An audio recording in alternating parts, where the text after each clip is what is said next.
أهلا بكم متابعي قناة ملوك الزراعة.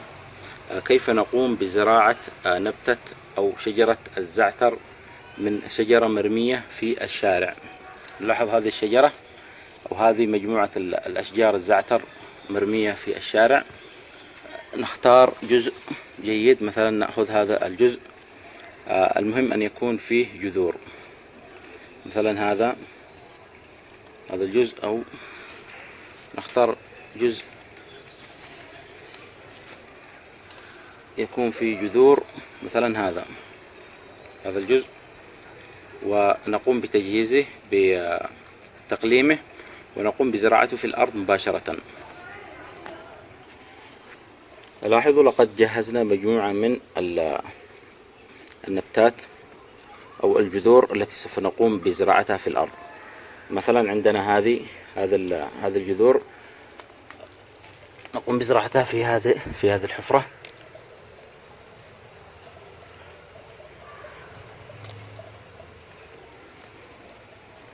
وهذه ممكن نضعها في هذه الحفرة.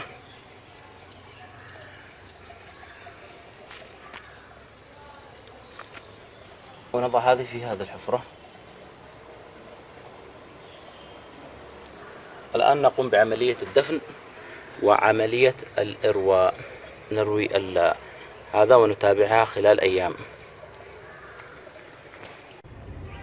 الآن جهزنا الغرسات في الأرض، والآن نقوم بعملية الري ونتابعها طبعا الري كل ثاني يوم. ما شاء الله تبارك الله. لاحظوا كيف أصبحت غرسات الزعتر التي غرسناها.